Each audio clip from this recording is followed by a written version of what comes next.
In the quiet town of Ravenswood, a peculiar invitation swept through the townsfolk like wildfire.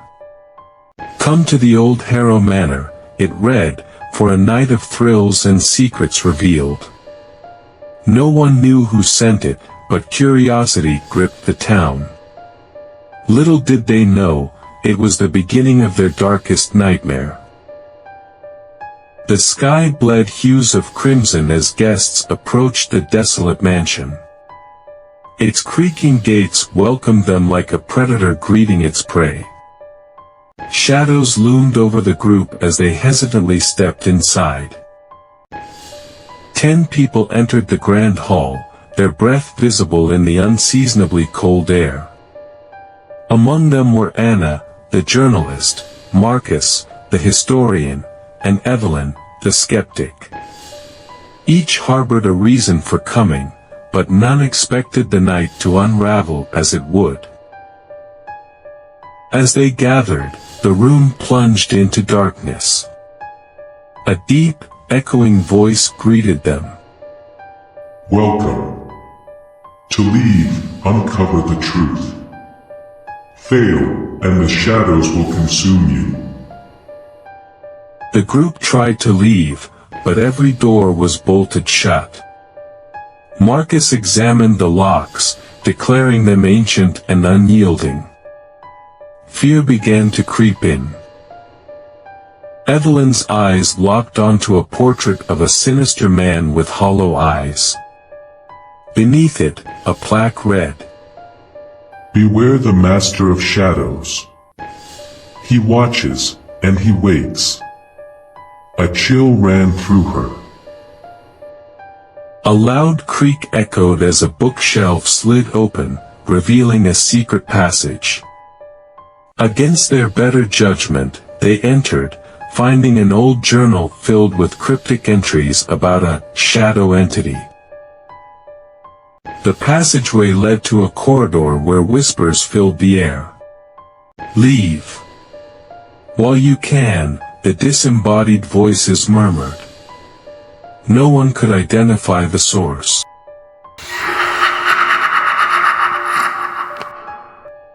Anna found a newspaper clipping pinned to the wall. "Harrow family disappears without a trace, shadow sightings reported." The group returned to the hall, but the candles began flickering wildly. One by one, they extinguished, plunging them into darkness. Then, a scream. When the lights returned, James, a local shopkeeper, was gone. Only a blackened scorch mark remained where he had stood. Chaos erupted. Some screamed to leave, others tried to rationalize. Evelyn insisted it was an elaborate prank, but her voice shook with doubt. The disembodied voice returned. "Your fate is sealed unless you solve the riddle. What feeds on light and grows in fear?"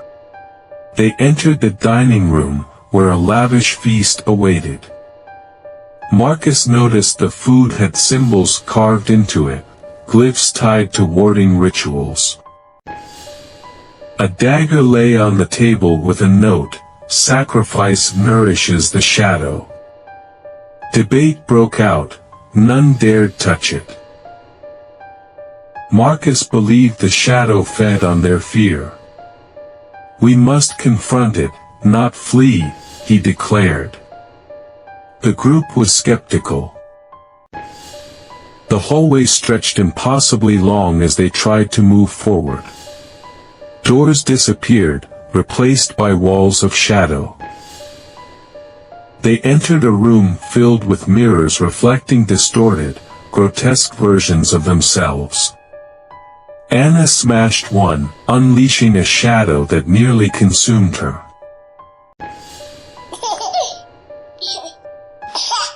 A child's laughter echoed as they stumbled into a nursery. A rocking horse moved on its own, and a music box began playing. Evelyn screamed when she saw tiny handprints appear on her coat.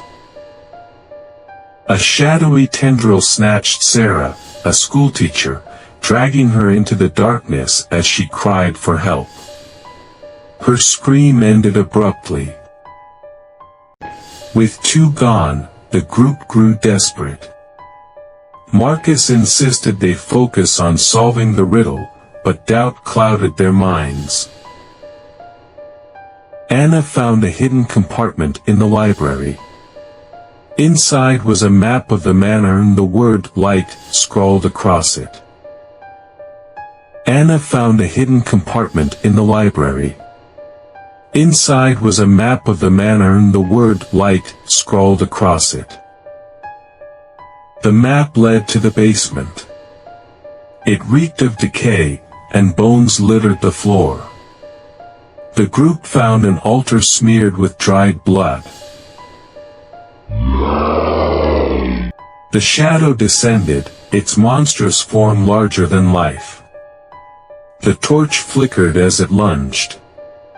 Evelyn swung it wildly, forcing it to retreat. Marcus discovered a heart-shaped crystal pulsing with dark energy on the altar. "This is its core," he shouted. They devised a plan to destroy the crystal, but it required splitting up to gather materials. Fear and tension soared.